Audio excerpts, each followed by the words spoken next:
formales. Buenas tardes, bienvenidos, bienvenidas. Gracias, Denise, por esta generosa invitación a presentar tu libro. Es un gusto estar hoy aquí en el Palacio de Minería, en esta Feria Libro Universitaria, y por supuesto acompañarte junto a Ricardo Rafael. Es doblemente un gusto. Entonces, antes que nada, agradecimiento a todas las que están aquí, a todos los que están aquí, y a Denise por la invitación. ¿Cómo llegaron a ese punto personas que antes dialogaban o hasta trasnochaban juntos, hasta celebraban el inicio de un año, de un siglo, de un milenio, de manera distendida hasta el amanecer, porque la fiesta envidiablemente se prolongó hasta el brunch, y entonces fue una gran ocasión según lo que describe la autora? Es imposible no escuchar o leer esa anécdota y tener un tipo de eco en algo que nos ha pasado a más de uno, amigas y amigos con los cuales ya no nos hablamos, amigas o amigos con los cuales ya no reconoceríamos que fuimos tales, que borraríamos fotos, tweets, o que incluso somos incapaces de reconocer que tenemos un dolor por esa distancia. Denise empieza el texto también un poco así, tanto que yo quería decirle, si no pensó en otro título, como carta a mis amigos o a carta a algunos de mis amigos. A mis ex amigos. No, es que lo que yo vengo hoy aquí a provocarle a Denise es la ruta de que no podemos todavía renunciar a la posibilidad de recuperar un terreno en común, y sé que ella tampoco lo ha renunciado, pero la provocación es para allá, porque si los decimos ex, algo de nosotros entonces ya se perdió. No nada más perdimos a los amigos, también perdimos algo de nosotros. Si esas personas, que no importa, están mencionadas en el libro con nombre y apellido, algunas de ellas, pero seguramente serán muchas más, Denise, muchas más, y peor, seguramente en el futuro cercano todavía vas a agregar más personas a esa lista. Creo que para mí agradecerte esta ocasión de reflexionar en voz alta a propósito de tus líneas es también pensar en los amigos con los que me he distanciado o con los que me cuesta trabajo mantener el saludo, y con quienes hemos renunciado al diálogo. Y sin diálogo, pues ya luego hablar de democracia y Estado ya es absolutamente inútil. No vamos a poder llegar a ningún lado si no es recobrando el diálogo. Entonces, la primera cosa es, Denise, ¿por qué no le pusiste carta a mis amigos? Porque los extrañas, estoy seguro que los extrañas. Y estoy seguro que te gustaría entender por qué piensan como piensan, cuando tú piensas muy distinto en este momento de lo que está pasando. Y ahí es donde empezamos, creo, a entrar en un terreno más complicado. El volumen es un gran esfuerzo de divulgación. Ustedes me dicen cuándo me callo, porque si no, pues ahora sí que como nunca me invitan a ningún lado, puedo hablar y hablar y hablar. No, ustedes me dicen, porque me gustaría que hiciéramos, si están de acuerdo, y evidentemente seguirá Ricardo en el uso de la palabra, que hiciéramos pues, rondas de conversación. Entonces, mi primer apunte sería que es más complicado todavía pensar, como la propia Denise dice en el libro al final, que todavía estamos a tiempo de que México puede ser, son sus palabras, el país anhelado. Pero creo que solamente vamos a estar a tiempo y de buscar ese país anhelado si ninguno de los dos lados termina siendo el victorioso, ninguno de los dos lados se sigue considerando el que tiene la razón. Ahí creo que estamos en un problemón, porque yo le disputaría a Denise que en un momento dado dice que el López Obradorismo no es un movimiento social, y yo tengo muchas dudas de si ya es un movimiento social, pero sí tengo algunos indicios de que va o que tiene bastantes cosas de movimiento social. Entonces, al momento de decirle no es un movimiento social, y ustedes ya conocen a Denise, es tajante, así. Entonces, este libro es un apasionado alegato a favor de los riesgos de una autocracia en México, y apela a las y los lectores a que se pongan las pilas y adviertan los filos de esos riesgos. Lo que a mí como periodista me detiene un poco es ¿cuánta pasión luego no se puede convertir en contraproducente? Requiere mucho coraje lo que ha hecho Denise. Atreverse a decir esto después de una historia en este sexenio donde ha sido acosada física y digitalmente, donde fue a la mañanera y tuvo intentos de dialogar, pero también ha sido expulsada de la plaza pública. Y aún así, insisto, lo primero que subrayaría es: requiere mucho coraje volver y decir esto, no renunciar, no esconderse, no retirarse. Lo que desde mi trinchera periodística digo, ¿cuánto de ese coraje quizá tendríamos que canalizarlo, y lo hablo en plural, con herramientas donde la vehemencia no termine estorbándonos? Esa sería mi gran duda que te comparto en plural, porque te leo y entonces a veces me leo en esa misma duda. Me toma la lectura del libro de Denise al mismo tiempo que estoy escuchando y luego leyendo, porque empecé escuchándolo, es una maravilla ahora los audiolibros, y luego lo terminé comprando porque no, evidentemente escuchar, si no es un ambiente muy controlado, luego se vuelve complicado. Pero estoy escuchando y ahora ya leyendo el libro de Martin Baron, Colisión de Poder, Trump, Bezos y el Washington Post. Y esta reflexión de quien dirigiera antes el Boston Globe, y ustedes lo conocen muy bien por la película Spotlight, porque fue el director que llevó al equipo de investigadores periodísticos. Por cierto, ya no soy director de investigación periodística, pero ahorita voy a hablar de eso. Martin Baron salta a la fama, digamos, mediáticamente con esas investigaciones en el Boston Globe, pero luego se convierte en el director del Washington Post. Y en un capítulo que tiene, a la llegada de Trump al poder, empieza a haber llamados de que los periodistas tenían que hacer algo más en ese momento crítico que estaba viviendo la democracia estadounidense, que estaban llamados a ser cruzados, a personificar una manera distinta de ejercer. Y él saca una frase que luego se convierte en una discusión pública. Él saca una frase y le dice a su redacción: no estamos en guerra con Trump, estamos en el trabajo. La frase en inglés hace mucho más sentido porque rima muy bien war y work, pero se vuelve un debate de qué tienen que hacer los periodistas. Si tienen que hacer, por ejemplo, performance en la mañanera y entonces convertirse en parte de la mañanera. Yo creo que ese es un error que ha hecho Jorge Ramos. Honestamente, me parece equivocado, porque me parece que precisamente termina siendo utilitario a la intención del presidente López Obrador, pero esa es mi opinión. En cambio, ha habido otras periodistas como Jessica Cermeño hace un par de días, la semana pasada, o la propia Nayeli Roldán hace unos meses, que han podido estar ahí periodísticamente sin convertirse en parte del histrionismo que ahí ocurre. El libro es un gran ejercicio de divulgación de autores, de pensadores y de libros, a su vez, que han estudiado el fenómeno de lo autoritario, el populismo y, por supuesto, la erosión de las democracias.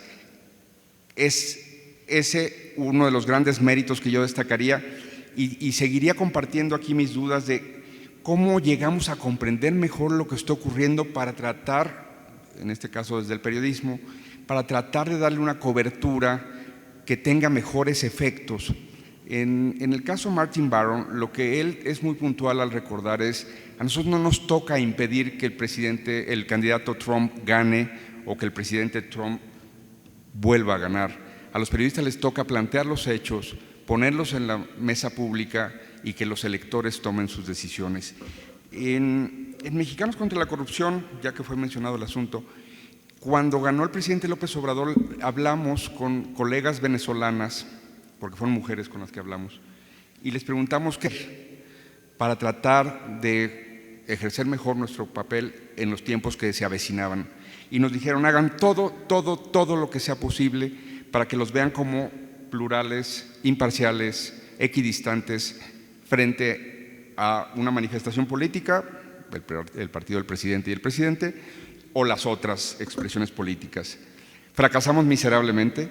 El presidente de la organización nunca pudo soltar su Twitter, se convirtió en nuestro principal obstáculo para que las investigaciones tuvieran una credibilidad a priori, es decir, que tuvieran una recepción que no estuviera contaminada por una militancia, y lo demás es historia. Yo puedo hablar hasta el 2021 cuando salí de ahí, pero fue lamentable desde la parte periodística el no haber podido blindar aquel ejercicio, por lo menos hasta que yo estuve, de esa pulsión que tenían otras personas en la organización de convertirse en alter egos del presidente.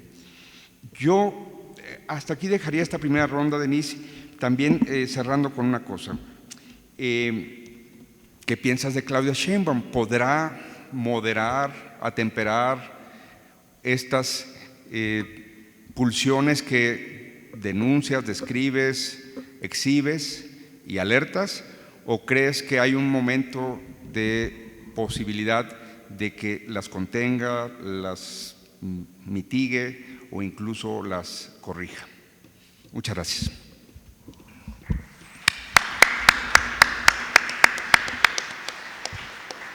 Denise, muchas gracias por la invitación.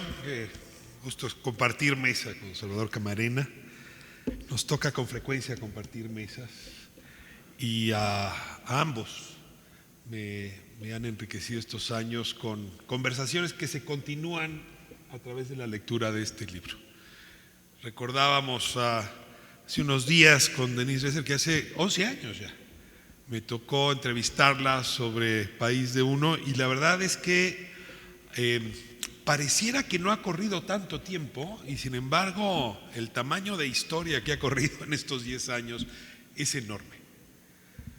Yo tengo la impresión con el evento de hoy que me encuentro frente a una de estas películas de moda que hablan de los multiversos. Es la doctora Dresser, no el doctor Strange, pero en efecto recuerdan que todas estas películas que están ahora muy de moda hablan de esos momentos donde hay una y entonces puede ocurrir un mundo o puede ocurrir el otro. País de Uno justamente alertaba sobre el país que Denise deseaba ver, y tengo la impresión que un poco lo que ocurre con ¿Qué sigue? Es que es el país que en realidad ocurrió. Y hay un diálogo entre esos dos países, el que tenía en aquel volumen y el que tiene ahora.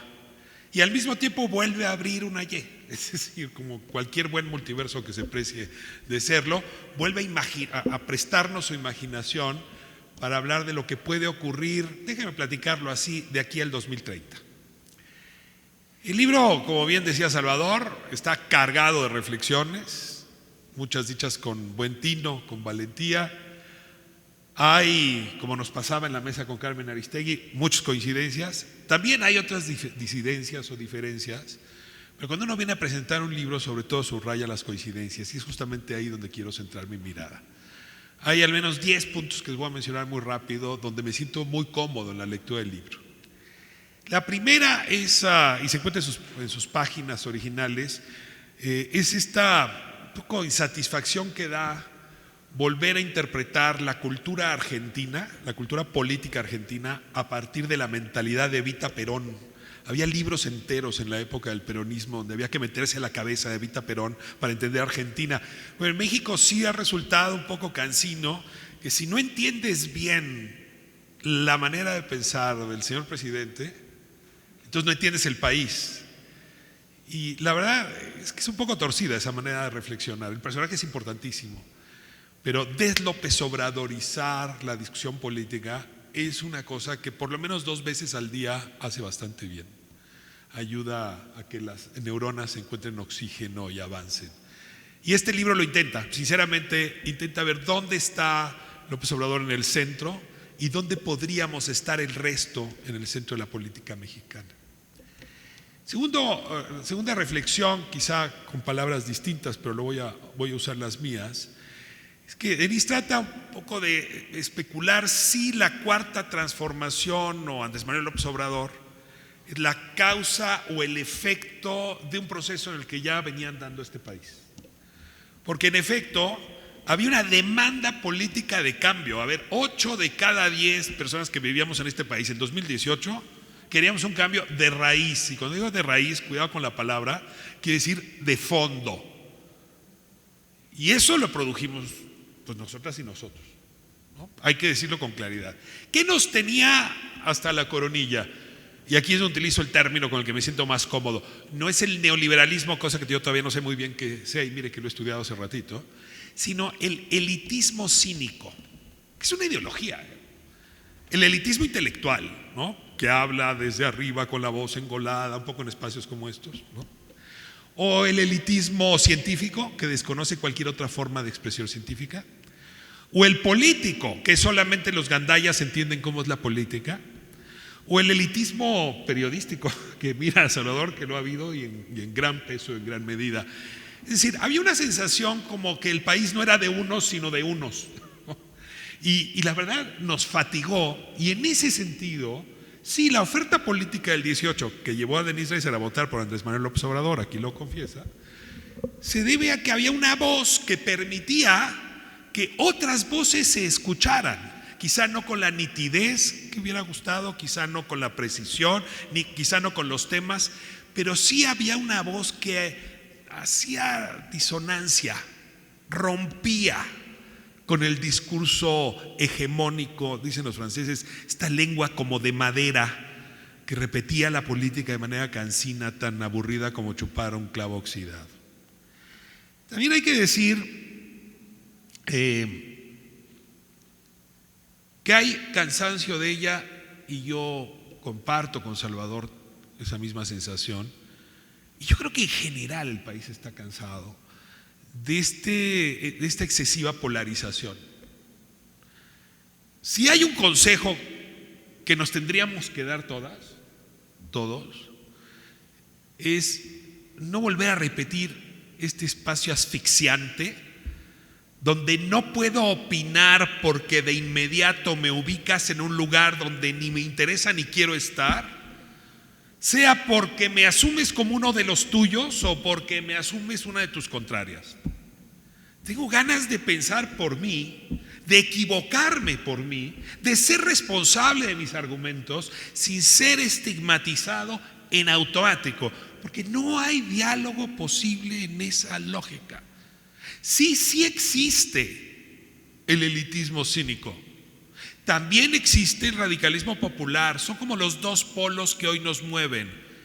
Pero en medio estamos la inmensa mayoría. A veces hartos del elitismo cínico y a veces un poco cansados de la demagogia del radicalismo popular. Y en ese sentido, poder navegar mejor los grises nos vuelve mejores personas. Y creo que ahí el libro una y otra vez invita a desmarcarse y desde luego señala a quienes nos han venido ubicando en estas ingratas posiciones. Hay otro desencanto que es muy evidente en la profesora Denise Dresser, y es esta idea, en efecto, no solo de que la transición, déjenme llamarlo así, la pequeña transición 97-2018 no fue, sino de lo que no fue la cuarta transformación, por lo menos en estos primeros 6 años. La sensación de que López Obrador tendría que haber hecho una serie de cosas que no hizo, ni su gobierno. Ahora, era tantísima la expectativa que cualquiera hubiera decepcionado. Y lo que hay que entender a veces es que la política, como la economía, tiene dos lados: la oferta y la demanda. La demanda de cambio era enorme, pero una vez que alguien se quedó con la oferta, en ese momento redujo las posibilidades y la toma de decisiones, y ahí desencantó. Y en efecto, una vez que empezó a gobernar desde la oferta, pues sí, hubo algunas aristas que incluso contravinieron algunos de los deseos democráticos y libertarios que veníamos construyendo, en efecto, como una y otra vez dice Denise a lo largo del libro. El siguiente desencanto, no lo dice fuerte, pero lo dice, es con la desafección que traemos en esta época con las libertades. No solo con la democracia. El Pew Research Center publicaba unos números donde en efecto, pues si nos ofrecen un gobierno que resuelva, en México estamos dispuestos a que nos quiten libertades. y hasta el voto, y órganos autónomos, en fin. A ver, la inmensa mayoría, no el presidente, la inmensa mayoría, antes del 2018 y reforzadamente en los últimos años, es el gobierno eficaz. Lo voy a decir fuerte, Si hoy se nos para Bukele enfrente, hay quien dice, ¿y por qué no? Si eso resolvería los problemas de la violencia. Y hay una tentación que corre por las venas muy potente, que ahora le dio permiso a López Obrador, que se va en octubre, de tomar algunas decisiones, en efecto arbitrarias, autoritarias, pero que mañana le puede dar el mismo permiso a cualquier otra persona que de la corriente política contraria pudiera proponer lo mismo. Y aquí sí, el libro no es que quede a deber, es que quienes nos hemos dedicado a la docencia y estamos preocupados por la educación cívica y quisiéramos que los valores de la libertad fueran de la democracia, estuvieran en todos lados, pues sí nos fatiga un poco darnos cuenta que la inmensa mayoría sigue pensando, cuando piensa en libertades, que son las libertades de unos cuantos, y cuando piensa en democracia, que es la democracia de unos cuantos, y lo piensa porque así ha sido. Y en efecto, yo aquí, un poco como hacía Salvador hace un momento, hablando de Mexicanos contra la Corrupción, me pregunto todos los días qué nos ha faltado hacer, no para fustigarnos, sino para hacer qué tendríamos que hacer para construir ese basamento ideológico. Cierro con una frase que me encantó del libro y que le decía yo a Denise el otro día que pues eran 20 poemas de amor y una canción desesperada, pues son 20 consejos. La canción desesperada está en esta frase, dice: no uses palabras derogatorias que son dardos, epítetos, descalificaciones, que son flechas, expresiones elitistas que muestran el rostro oscuro de México. Quizás si cambiamos el lenguaje y cambiamos la manera de dirigirnos al otro, podemos empezar a reponer el procedimiento de las libertades y la democracia pendiente. Gracias, Denise. No.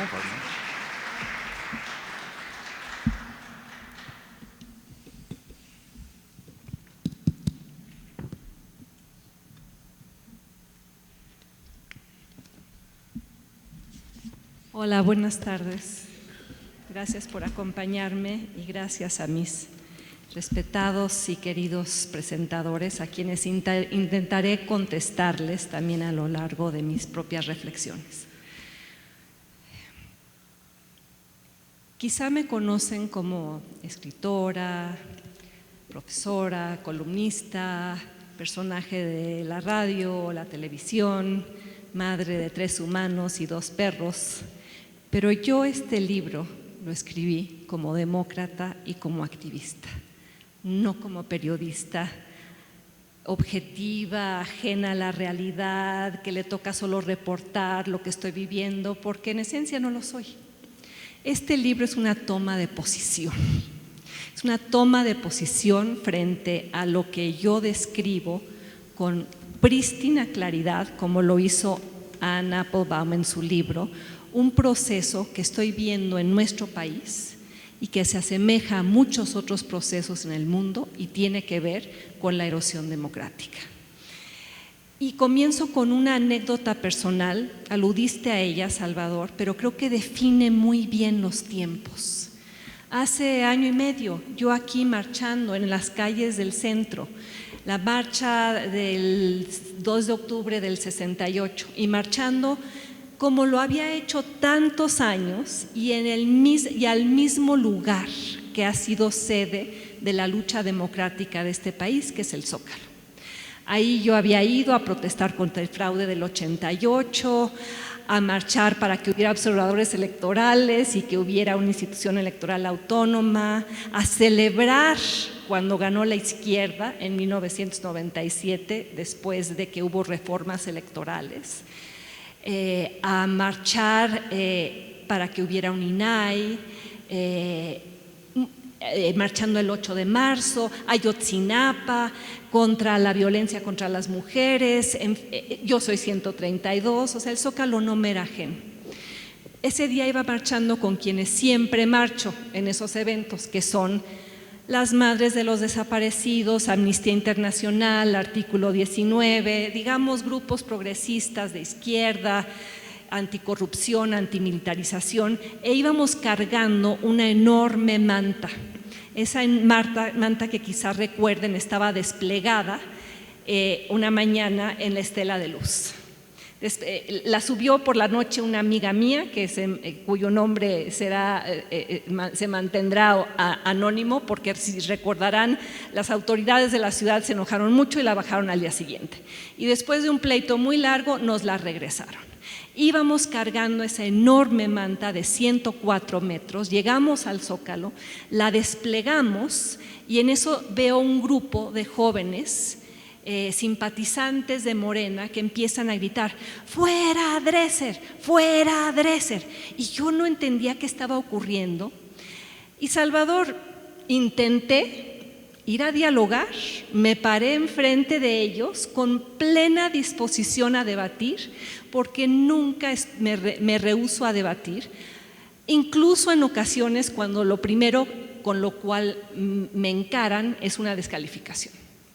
No me dejaron hablar y se acercaron con más violencia, jaloneándome, empujándome, gritándome: fifí, representante de la oligarquía, priista, salinista. Y yo pensaba, pero si mi tesis de doctorado fue un mamotreto criticando la politización de la política social con Carlos Salinas. ¿Qué está pasando aquí?, me pregunté. Y las mujeres buscadoras de sus hijos desaparecidos me acuerparon, me defendieron y me ayudaron a salir del Zócalo diciéndome: está demasiado violento, vámonos, si te quedas esto puede acabar muy mal. Y a 2 cuadras del Zócalo me puse a llorar, y no por cobarde, no porque no entienda que el López Obradorismo puede ser un movimiento social, sino por lo que significaba el hecho. Lloré de rabia y de tristeza por mi propio país, porque piensen en lo que significa la anécdota. Un grupo de personas se había apropiado del espacio de todos, que es el Zócalo. Por eso un capítulo del libro se llama Lo público es nuestro. Y me habían sacado de ahí, pero acompañada de las madres buscadoras a quienes el presidente nunca ha querido recibir. Y estábamos ahí denunciando lo que tenía más sentido que nunca denunciar en estos momentos, que es la militarización, que personas como yo llevábamos 12 años criticando. Y yo voté por Andrés Manuel López Obrador porque una promesa de campaña para mí esencial, porque me parece que va a ser lo más perverso y lo más tóxico y lo más duradero de estos años, es la militarización. Hay un capítulo del libro que se llama La militarización no es la solución. Y pensaba, pero ¿por qué me agreden además si no soy tan famosa? O sea, no soy Taylor Swift. Y me acordé, las mañaneras, por supuesto, el presidente me ha mencionado 119 veces. Y no me menciona como profesora académica con la cual discrepa, siempre es una descalificación. Es prensa vendida, prensa chayotera, profesora de ese instituto neoporfirista neoliberal que es el ITAM. Pero, bueno, quizá el presidente tiene derecho a decir esas cosas. Yo cuestiono si tiene derecho a hacerlo desde la plataforma más poderosa del país, sin dar derecho a réplica. Lo que no puedo permitir es que me difame o que difame a otros, y por eso estoy litigando en su contra. Pero lo que sucedió ese día, más lo que empezó a suceder en el aula, en mi aula donde llevo 30 años de ser profesora, es que, como bien decía Ricardo, estábamos volviendo a tratar de analizar la política mexicana, no a través de instituciones, procesos, lo que hace el Congreso, lo que hace la Corte, lo que hacen los medios, lo que hace la sociedad civil, como ya veníamos haciendo los últimos 20 años. Estábamos regresando en el aula a hacer pinología, ahora palacionacionología, que es tratar de entender la política mexicana metiéndonos en la cabeza del presidente. Porque en esos términos regresivos estábamos volviendo de nueva cuenta a lo que fue la presidencia imperial. Cuando para entender la política teníamos que ver a quién saludaba el presidente, a quién le alzaba la mano, contra quién se iba en sus discursos, porque las otras instituciones no funcionaban como deberían funcionar. Y eso, Salvador, empezó a suceder. Y desde mi perspectiva como demócrata, me parecía importante empezar a señalarlo, porque me parecía preocupante, porque yo sí soy de la generación de la transición. Yo sí siento que tengo un compromiso generacional con ciertas conquistas, poquitas, quizá epidérmicas. Quizá ustedes piensen que no vale la pena luchar por ellas en aras de los derechos sociales o darle o que haya menos pobres o la defensa de la soberanía nacional hoy en juego. Yo sí pienso que hay que defender cosas que quizá algunos de los que están aquí dan por un hecho, pero que hoy yo sí siento que están en riesgo. Y tan están en riesgo que ahí están las 20 propuestas del presidente con las cuales está incitando a todos a ir a votar. E incluyen básicamente que los consejeros sean electos y porque serían electos, probablemente ganaría el movimiento social, hoy partido, que es Morena, en términos de capturar la institución y volveríamos a la vieja era de elecciones llevadas a cabo por el gobierno, que es también partido. Y todo aquello por lo cual luchó mi generación, que sí, se cometieron serios errores, pero yo no fui de las que cerró los ojos. Mis últimos 2 libros desde El País de Uno eran: esta democracia es elitista, este país es racista, este país es clasista. Lo argumenté hace 11 años en El País de Uno y lo sigo diciendo. Y además, ese trabajo anterior mío criticaba cada error institucional, pensando, si no se corrige esto nos va a salir muy caro. Yo me peleé personalmente con Lorenzo Córdoba cuando no le quitó el registro al Partido Verde. Descalifiqué al INE cuando no impuso sanciones al PRI por lo de Monex y Soriana. Más tantas otras fallas institucionales, la colocación de cuotas y cuates en diferentes instituciones, el que la presidenta del INAI luego fuera candidata del PRI, y nos costó caro. Porque el libro no hace una defensa del pasado. Lo que el libro hace es decir, hay una paternidad responsable, tristemente, quizá de mi generación y de los políticos de mi generación, que construyeron y luego echaron a las instituciones de la transición democrática. Pero lo que sucede aquí, y estoy tratando de hacer pedagogía democrática, porque no soy periodista, Salvador, porque creo que mi trabajo es otro. Y quizá lo hago con mucha vehemencia, con mucha pasión. Germán Dehesa me decía, es que eres intensita. Pues sí, así es. Pero hay causas, yo creo, por las cuales sí vale la pena ser apasionado. Y lecciones de las cuales hay que aprender a nivel global. Porque cuando conocí y empecé a hablar con Anna Applebaum, ella me decía, y vino a la marcha en defensa del INE recuerdan, el año pasado.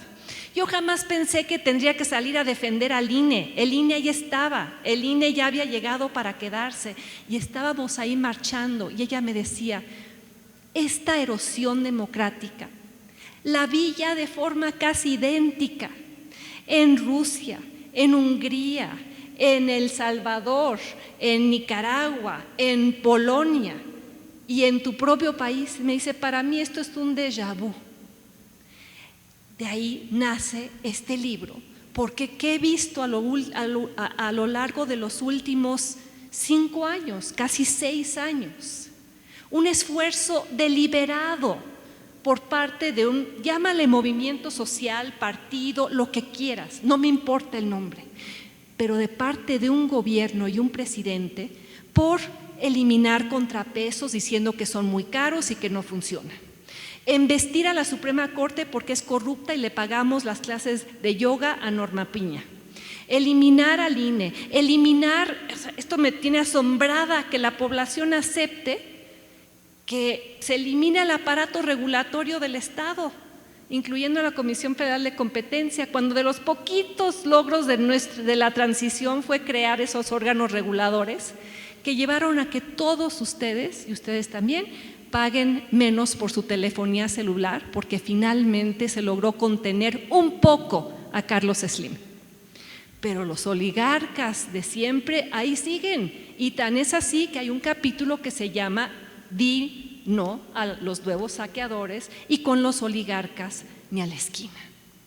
Este libro intenta ser un llamado a la congruencia democrática, incluyendo la de periodistas, ciudadanos, activistas, porque sí escribí con tristeza el prólogo sobre cómo mis amigos habían sucumbido a la tentación autoritaria, disfrazada de otras cosas muy rimbombantes y maravillosas: el pueblo, los de abajo, la intervención extranjera, la recuperación de la soberanía energética.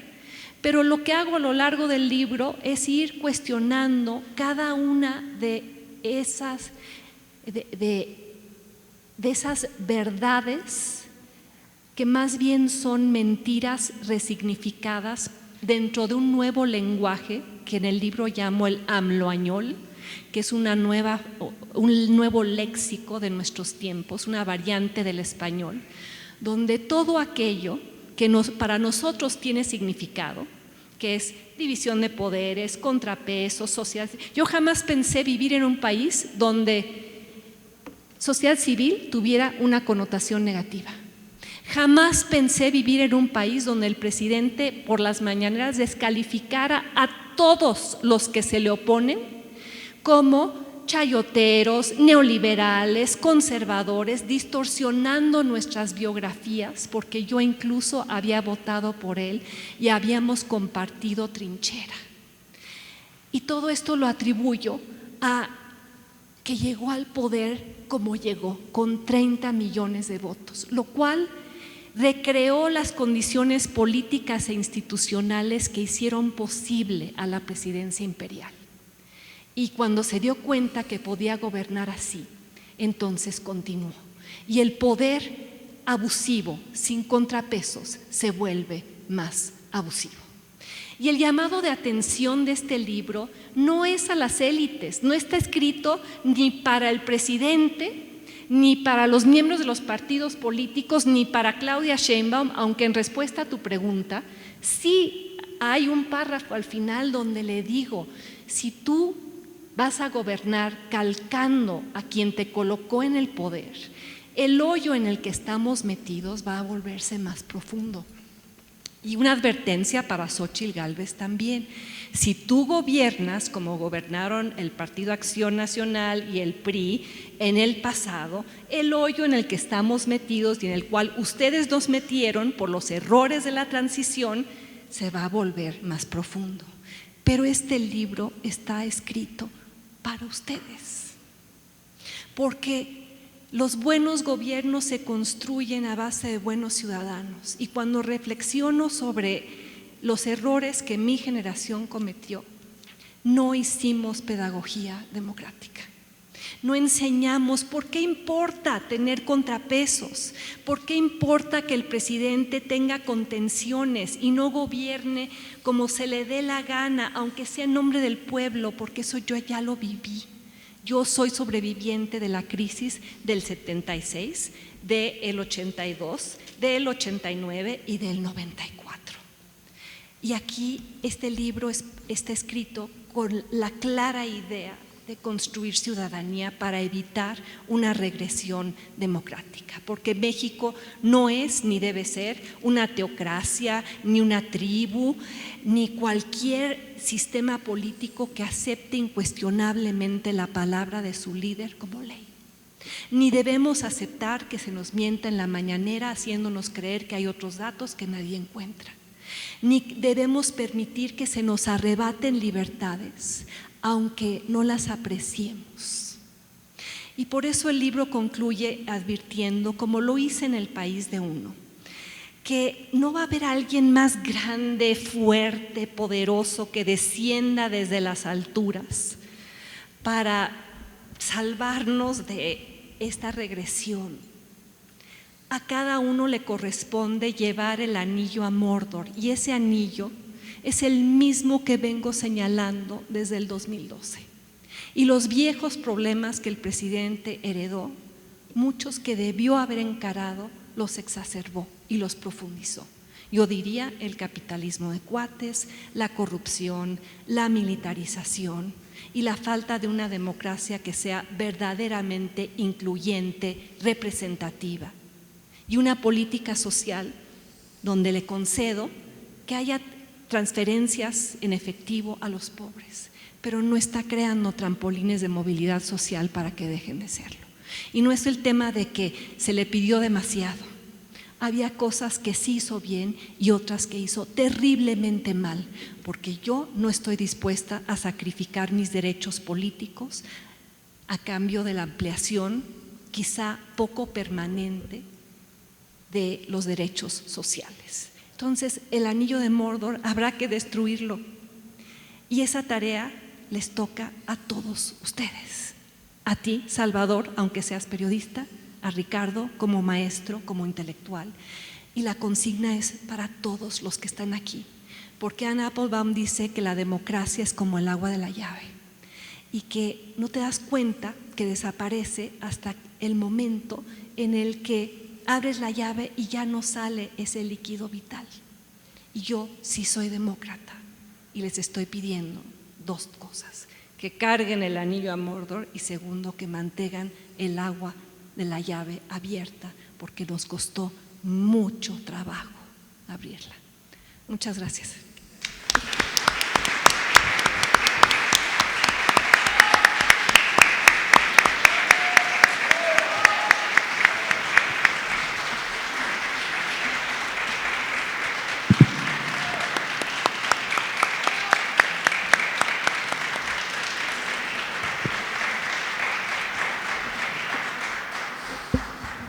Te dije que era apasionado el libro. Qué bonito discrepar, porque de eso se trata, precisamente el agua que sale por la llave, qué bonita metáfora.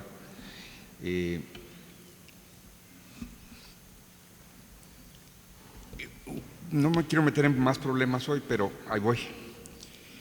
Cuando se murió Miguel de la Madrid, por ahí leí un obituario, digo porque un especialista en Miguel de la Madrid es Ricardo, evidentemente, entonces,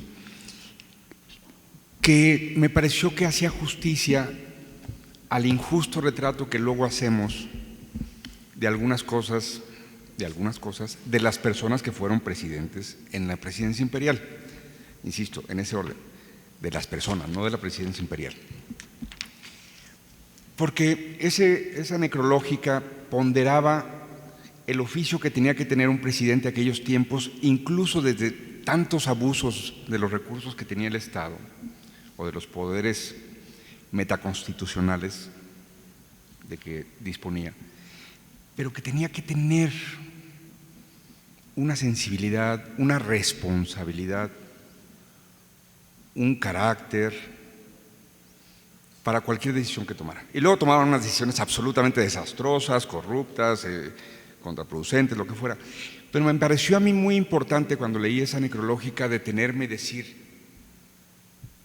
claro, incluso en la presidencia imperial había una persona que en ciertos momentos, y de hecho las memorias de Miguel de la Madrid, publicadas, editadas por el Fondo de Cultura Económica, tiene una anécdota fantástica de que siendo él un funcionario menor, si mal no recuerdo, en el Banco de México, le toca ver cómo Fausto Zapata, político potosino, le propone al presidente Echeverría la lista de todos los empresarios de México para que los meta a la cárcel y se acabe la crisis al final del sexenio, de la crisis que nos habría caído por encima de la crisis si Fausto Zapata hubiera tenido éxito en su aberración de proponerle esa medida.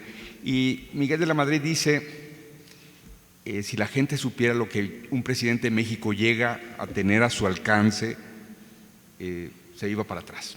por ahí, Denise, queriendo establecer desde luego la ponderación de todas las cosas valiosas que advertí en tu libro y de lo que a mí me sigue suscitando, que es, ¿qué no hicimos, Denise? Porque sí denunciamos, la estafa maestra sí denunció al peñanietismo. Y antes sí denunciamos a Calderón y sus aberraciones. Estaba yo recordando, aquí está Leticia Cloutier, me hicieron el favor de invitarme a la Casa del Maquío, una excelente iniciativa, hablando de sociedad civil, de tratar de generar cultura democrática, de que el agua siga corriendo contra todo, contra donatarias que ya tienen más difícil de obtener esa calidad para recibir donativos, contra la estigmatización, contra todo. Y compartíamos ese día, el jueves, allá en Culiacán, la posibilidad de decir, ¿qué no hicimos? Porque lo que sí hicimos fue no hacerle caso a Alberto Barrera Tishka, que en un artículo en New York Times nos advertía, no vuelvan a López Obrador el centro de su vida. Lo publicó en el New York Times. Alberto Barrera tiene una gran biografía del comandante Chávez y convertimos a Andrés Manuel en el centro de nuestra vida. El día que no hay mañanera sentimos una orfandad. ¿De qué vamos a hablar hoy? No te hagas. ¿Qué no hicimos, Denise? Para precisamente entre la denuncia valerosísima que haces, también tengamos la posibilidad de hacer otras cosas. ¿Qué no hicimos para que no se instale otra vez la presidencia imperial? Creo que estamos en la mitad de la película, ni siquiera yo tengo la duda dónde va a caer la moneda, y hay días que por supuesto que pienso que la moneda ya cayó y México ya no existe. Hay otros días que digo, puede ser que la moneda caiga del lado correcto, y no porque yo crea que depende de Claudia Sheinbaum, porque como bien dice tu libro, no depende del presidente o la presidenta, ni de Xóchitl Gálvez si gana, por cierto, que esa posibilidad no está anulada.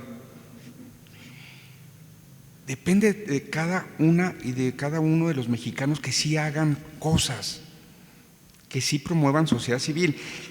Es bien fácil decir, qué bárbaros, cómo estigmatizan la sociedad civil. Sáquenle un peso a los ricos de México para la sociedad civil, sáquenle un peso. O a los no tan ricos, a nosotros, a las clases medias. No damos dinero a la sociedad civil. Entonces, a mí tu libro me suscita la gran duda. Yo no te acepto lo que acabas de decir. Como periodista sé que puedo hacer más siendo equidistante de todos. No veo la ganancia inmediata en volverme fácilmente clasificable como anti-López Obradorista. Y claro, luego te dicen Corea del Centro, por aquí está gran colega Alberto Armendáriz, excelente periodista argentino en receso, porque ya se lo vamos a robar a su compañía para que regrese a las filas reporteriles.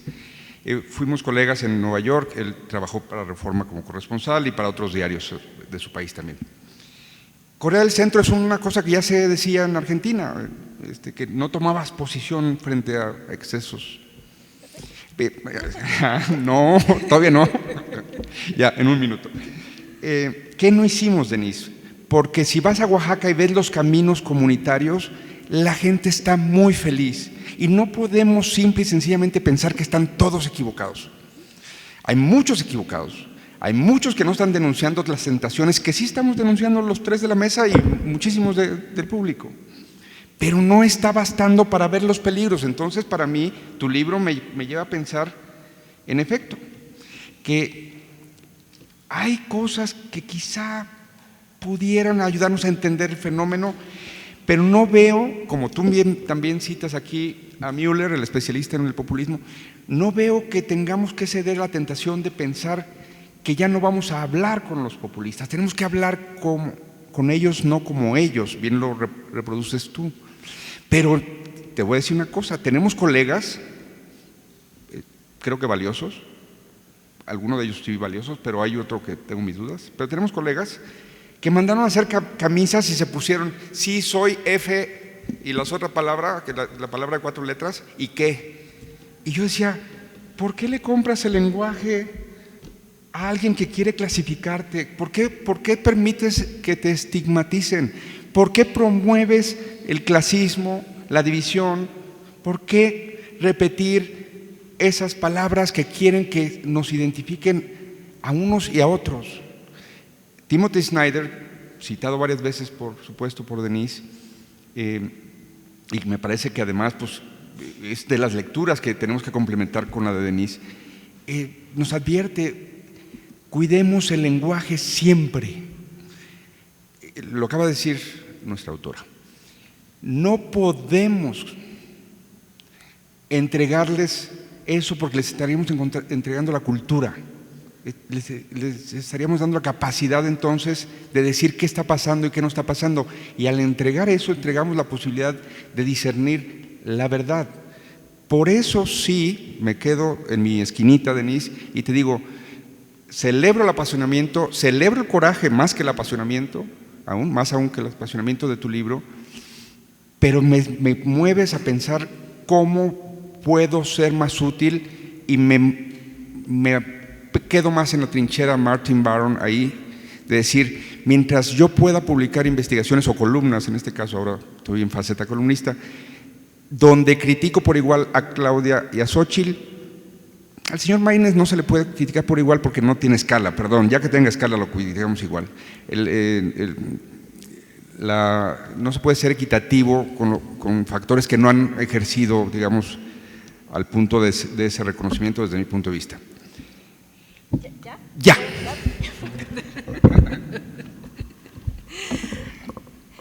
A ver, el libro no es un manual sobre cómo ser buen periodista en medio de la erosión democrática. No es eso, ni busca hacer eso. Y cada quien ocupará el lugar en donde se sienta cómodo. Yo te invité porque aprecio mucho tu trabajo y aprecio que critiques a ambas partes por igual. Yo estoy haciendo un trabajo distinto y no es el del anti-López Obradorismo, es el de la defensa de la democracia.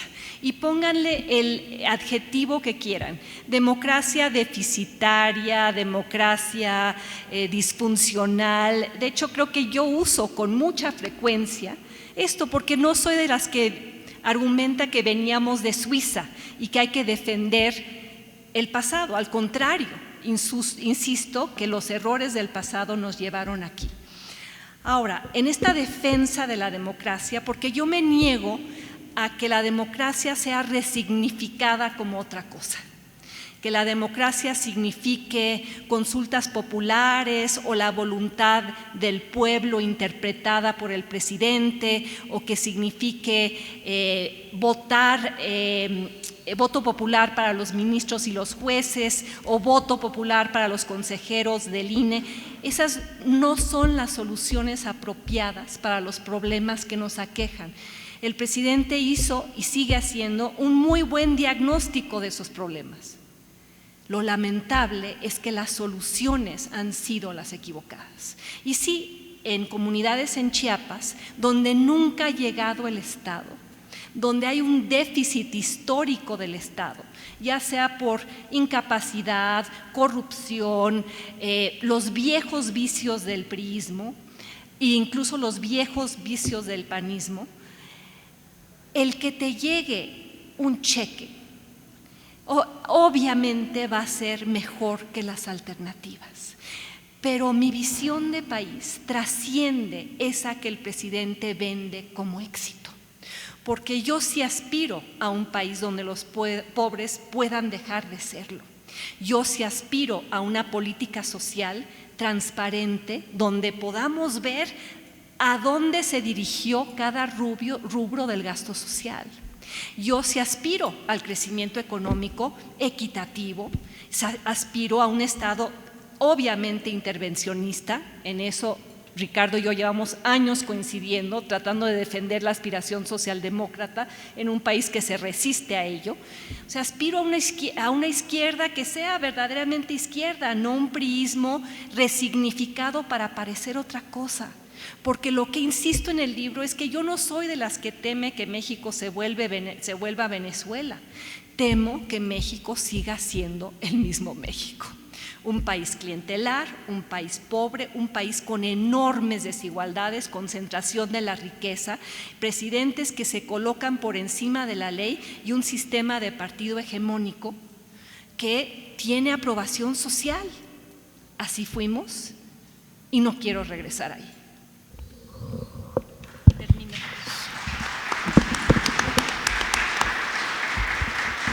Yo me quedo con una pregunta que dejó Salvador en el tintero, ¿no? Que es la del título del libro. Aunque hay bastantes pistas en el texto, queda muy abierta todavía la pregunta: ¿qué sigue? Y tengo la necesidad, un poco como tú lo hacías hace un momento y lo haces en el libro, de no solamente deslopezobradorizar la discusión, sino también, no sé cómo llamarlo, desalitolizarla o desochilizarla, o desmarquidizarla, en fin. Volver a un esfuerzo, ahí sí yo supondría objetivo, de mirada a las instituciones. Y si cometo ese acto, me siento menos insatisfecho de lo que comúnmente estamos respecto a la pequeña transición. Y me explico. O sea, yo llamo la pequeña transición 97-2018. Es decir, esto que se ha criticado mucho, fueron realmente muy pocos años, ¿eh? Y hay instituciones que toman muchos años para poder consolidarse. Había una anécdota de Simón Bolívar, que cada que llegaba a una ciudad a liberarla, sembraba nogales. Y un jardinero le dijo: oiga, pero esto tardan 20 años en dar. Y decía Simón Bolívar: lástima que no lo sembramos ayer. No, en realidad son instituciones recién sembradas, algunas recién. Podíamos esperar que la COFESE y el INAI dieran los mejores nogales, las mejores nueces, cuando llevaban un par de días sembrados. Ahora, dicho esto, sí hay una pregunta que me hago, y es: ¿de qué tamaño son los diques democráticos que sembramos? Y yo, la verdad, los veo bien altos, muy altos. Los ve altos. A ver, déjame poner un ejemplo. El tema de la reforma eléctrica, que nos metió en un panel de discusión en el Tratado de Libre Comercio. Y dice México: ¿y para qué estamos sentados en el panel si después de lo que decidió la Corte sigue vigente la reforma de Peña Nieto de 2013? O sea, esta que era tan importante para el presidente y su gobierno no pasó. Pero a ver, la Corte sigue ahí, el INAI con menos integrantes sigue ahí, la COFESE sigue ahí, el Banco de México, el INEGI. Y de todo el ómnibus legislativo que nos está convocando a votar en una dirección o en otra, ninguna reforma va a pasar de las constitucionales, por una razón: que no hay manera que Morena logre el 66% de los votos. El ómnibus legislativo lo que está tratando es que entregarle esa votación, pero también puestos están los diques de la pluralidad, de los pesos y contrapesos, que es una charada, que se la crea quien quiera. La verdad, ¿para qué andamos perdiendo el tiempo? Es un discurso que no tiene realmente asidero. Ahora, cierro con lo más obvio. No, ustedes ya se dan cuenta, pero Claudia Sheinbaum no es Andrés Manuel López Obrador. Y no es porque no es el fenómeno político del López Obrador. Punto. De esos fenómenos hay, y digámoslo, nos caiga bien, nos caiga mal, es un fenómeno político. Claudia Sheinbaum no es, va a humanizar la presidencia. Y Xóchitl Gálvez la va a humanizar todavía más si gana. Entonces, sin esos elementos metapresidenciales, metaconstitucionales, cargados de carisma presentes, lo que sigue va a ser muy distinto a lo que hemos visto. Y a mí, la verdad, lo que sigue no me asusta tanto como lo que acaba de pasar. Muchas gracias. Me despido simplemente diciendo: ¿qué sigue? Los diques se han mantenido, Ricardo, porque hemos salido a la calle a defenderlos. Los diques se han mantenido porque ha habido ciudadanos participativos que han reconocido los riesgos y los han señalado. Los diques se han mantenido porque ha habido periodistas valientes que no han renunciado a su labor, a pesar de ser estigmatizados todas las mañanas y ser puestos en peligro por el doxeo de su información. Yo estoy litigando contra el presidente por la difamación de la mañanera, porque no es solo algunas palabras que dijo que yo era espía de un gobierno extranjero, no lo puedo permitir. Llevo 1 año y medio en litigio con la esperanza de crear un paraguas protector para todos los difamados y espiados. Cuando decidí litigar, discutimos mis abogadas y yo que no sabíamos cuáles eran las probabilidades de que el sistema judicial realmente respondiera. Y dijimos, probémoslo. Hay que hacer lo que hace Ai Weiwei, el disidente y activista chino y artista chino, que dice hay que usar las instituciones para ver qué tan bien funcionan para el ciudadano. En algunos casos las instituciones han funcionado para mi ciudadana y ahora las estoy poniendo a prueba ante el abuso del poder presidencial. Y dijimos, aunque perdamos, que quede el registro de que alguien dijo no. Alguien dijo, esto no está bien, alguien dijo, esto es un abuso de poder, alguien dijo no a la presidencia imperial, alguien dijo no al regreso del partido hegemónico. Yo ahí voy a seguir parada y espero que me acompañen en ese lugar. Muchas gracias por venir, buenas noches.